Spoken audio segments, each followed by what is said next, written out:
Halo kawan-kawan semua, kembali lagi bersama saya di channel Investor Logis.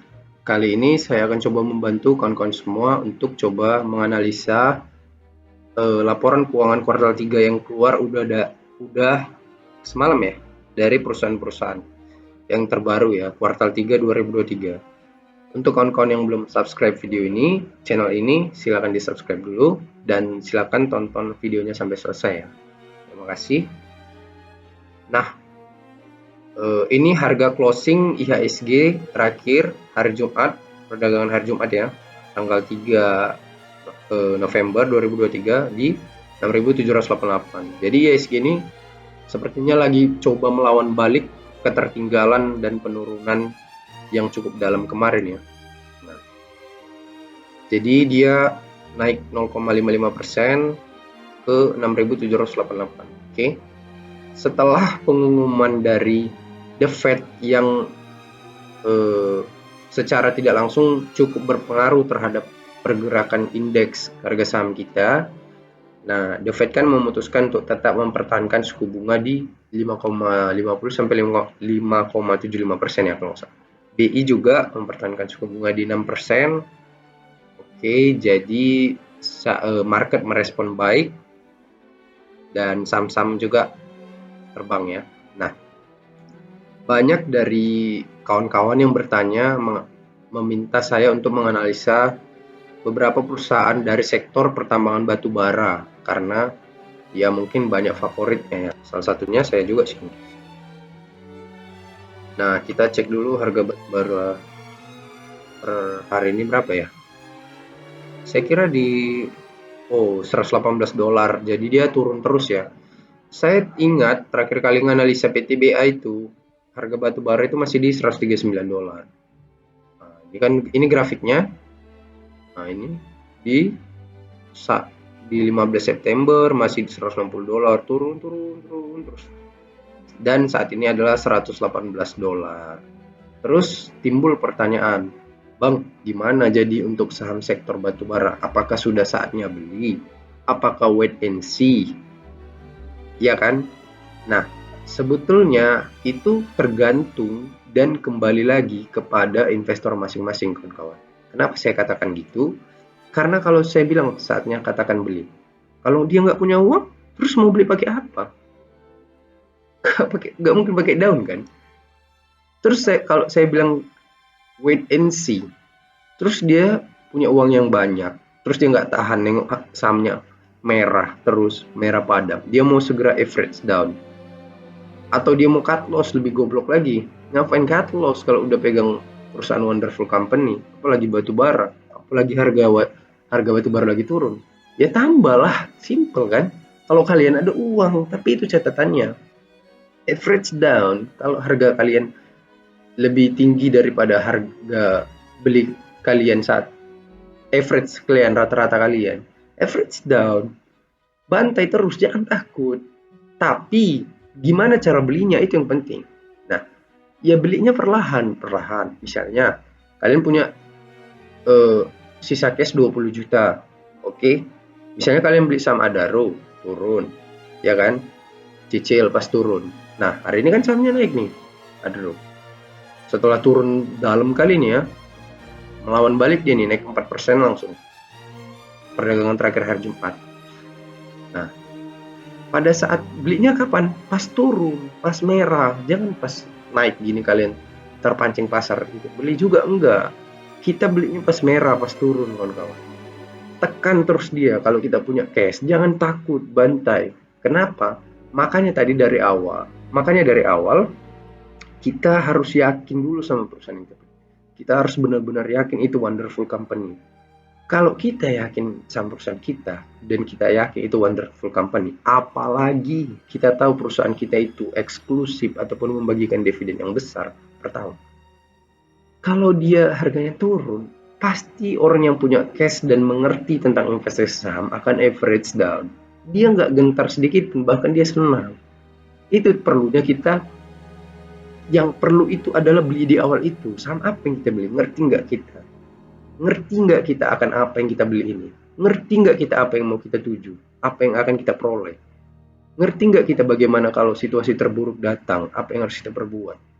Kalau misalnya kita beli saham yang gimana ya, udahlah PE ratio-nya mahal, BBV-nya mahal, gak bagi dividen lagi, kacau lah, sudah hancur, pasti hancur. Cash-nya lagi habis lagi, udah mumet tuh pasti kepala, pusing. Kalau saya beli invest di Wonderful Company, saya santai aja, mau ISG merah saya tambah, cash saya lagi ada, ngapain repot, santai aja. Mau laporan kuartal 3 hancur, ini batu bara nggak ada masa depan, bullshit. Jadi harus listrik kalian kayak mana kalau nggak ada batu bara? 50% lebih kebutuhan untuk energi listrik itu disupport dari batu bara. Bullshit kalau mau ditutup dalam 1 tahun, 2 tahun ke depan, 3 tahun, 4 tahun, 5 tahun pun bullshit. Saya nggak percaya itu tulisan berita manapun yang mengatakan batu bara bakal nggak dipakai lagi 2 tahun, 5 tahun. Sudah-sudahlah. Kita kan tahu juga nih biaya-biaya untuk pasang aliran listrik lain itu besar, biaya infrastrukturnya. Infrastrukturnya juga belum lengkap. Mau pakai apa panel surya? Mau pakai apa teknologi tenaga air? Kecil wattnya, kecil. Kalau kalian pelajari, masih batu bara yang paling besar. Terus harganya turun. Situasi ekonomi lagi kacau. Ya iyalah. Mau gimana? Harga sahamnya pasti turun. Tapi apakah perusahaan itu jelek? PTBA itu udah berdiri 101 tahun, kawan-kawan. Dia berdiri tahun 1919. Gak percaya, kita searching ini ya. Kalian bayangkan bisnis perusahaan udah berdiri 1 abad lebih, ditumbangkan hanya persoalan tulisan-tulisan artikel yang merendahkan prospek masa depan batu bara, harga batu bara lagi turun. Gak segampang itu, bos. Nah, PTBA, oke, didirikan 1919. Oke, artinya berapa itu? Coba, ini 2023 dikurang 1919, 104 tahun, 1 abad lebih, kawan-kawan. Kalau kalian beli PTBA, mungkin kalian saat ini sedang rugi. Nah, ini PTBA di 2390. Mungkin kalian beri beberapa minggu terakhir di 2700 atau 2690, dan kalian tentu pasti lagi rugi, terus kalian jual. Aduh, gak ngerti kita kalau gitu. Berarti kalian belum paham. Kalau misalnya kalian jual, ngapain dijual? Santai aja. PTBA itu kalau kalian hitung, tarik riwayat laba 10 tahun terakhir, kalian hitung rata-ratanya, itu bisa break even point dalam 5-4 tahun aja dari dividen kalau kalian beli di harga 2700. Saya udah pernah hitung. Apalagi di harga sekarang 2390, 2400, pasti makin kecil kan break even point-nya, bisa sampai 4-5 tahun aja udah break even point dari rata-rata dividen PTBA. Tapi apakah dia nggak pernah turun dividennya, nggak pernah hancur? Ya pasti pernah. Itu kan siklus biasa, kadang dia naik, kadang dia turun, sama seperti bisnis. Nah, kalian bisa lihat di sini 2020 PTBA ini di sekitar berapa ini ya? Saya kira di 1.500-an lah. Nah, 2022 ini 2020 siapa yang nggak kacau, kawan-kawan? Jangan kan batu bara, semua kacau, bank pun kacau, semua gelap. Takut orang. Justru pada saat itu kalau saya ngerti, saya bantai nih sampai PTBA.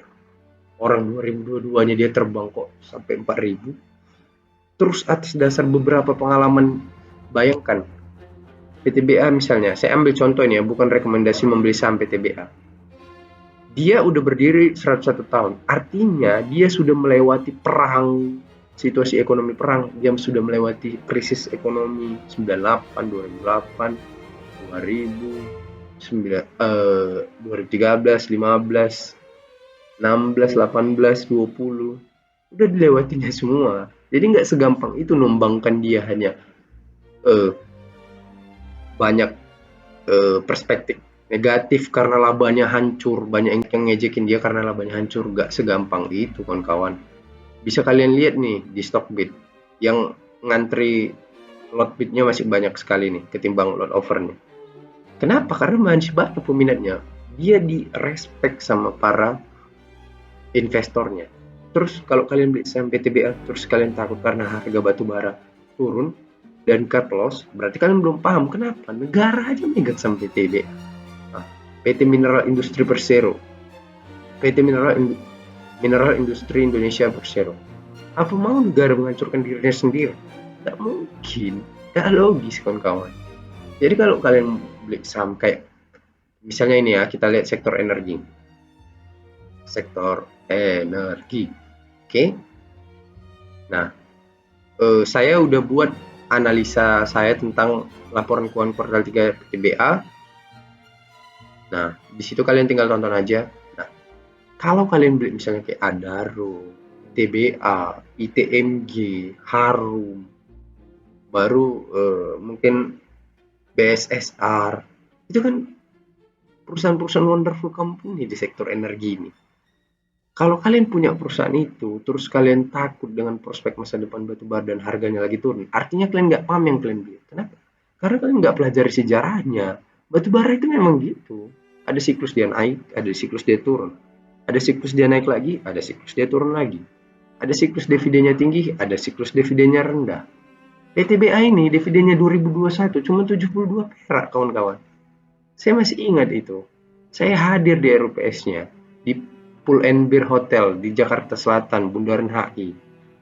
Saya hadir karena saya salah satu pegang sahamnya waktu itu 2021. Cuma 74 perak, 69. Dividennya 2021. Tiba-tiba 2022 688, tiba-tiba 2023 1094. Siapa yang sangka? Terus dengan harga batubara sekarang yang lagi turun dan sahamnya yang lagi hancur, kalian diskriminasi dia? Gak rasional. Tentu tidak rasional. Tentu masih banyak yang cinta sama PTBA dan menghargai dia. Sama ITMG. Nah, ITMG kawan-kawan, kalian bisa lihat di sini. Kalau 2020 para pencemooh merendahkan ITMG semua, maka mereka akan malu di 2022. Karena dia sahamnya tumbuh 300%. Belum ikut dividen. Mungkin 350% untung yang pegang yang setia pada ITMG. Pada saat dia beli 2020 atau dia beli 2019 pun dia jatuh ke 2020, dia justru tambah. Dia 2022 pasti udah tinggal kipas-kipas uang aja. Kipas uang dividen, kipas uang capital gain. Jadi kalau kalian udah beli saham wonderful company, situasi ekonominya lagi buruk, apalagi kalian tahu perusahaan kalian yang wonderful company itu bagi dividen, perusahaannya eksklusif, manajemennya bagus, udahlah, tidur aja lah. Gak ada gunanya kalian monitor itu tiap hari. Santai-santai aja, kerjakan aja yang seperti biasa. Paling pantau harganya aja, lihat, oh kalau misalnya harganya lebih rendah daripada average harga saya, tambah beli kalau ada uang cash masih. Kalau nggak ada gimana? Tidur, matikan aplikasinya, hapus bila perlu. Kalau lagi nggak ada uang, pada saat lagi tren turun gitu. Udah sesederhana itu. Kalau kalian beli, aduh, oke, aduh, ITMG. Ini bukan sekali lagi ini bukan rekomendasi beli dan jual saham. Saya hanya mau memberikan pendapat saya tentang saham-saham yang menurut pendapat saya secara pribadi adalah wonderful company. Bisa salah, pandangan saya bisa juga benar, bisa bias, bisa juga akurat. Nah, MG, TBA, ini ya yang gak usah repot-repot kali lah. Kalau nggak ada uang pun ya tidur aja, santai aja. Nanti pasti bakal pulih juga kok, menurut saya. BSSR, kemudian ya, dan yang lain-lainnya. Nah, apalagi kalau kalian beli saham bank seperti BRI, BMRI. Waduh, luar biasa ini perusahaan kawan-kawan. BBCA lagi, BBRI, BBNI, udahlah santai aja lah. Kalau nggak punya uang lagi pun tidur aja udah. Tapi kalau masih punya uang cash ya udah pantau aja harganya. Lalu kemudian beli gitu. Sesimpel itu aja kawan-kawan.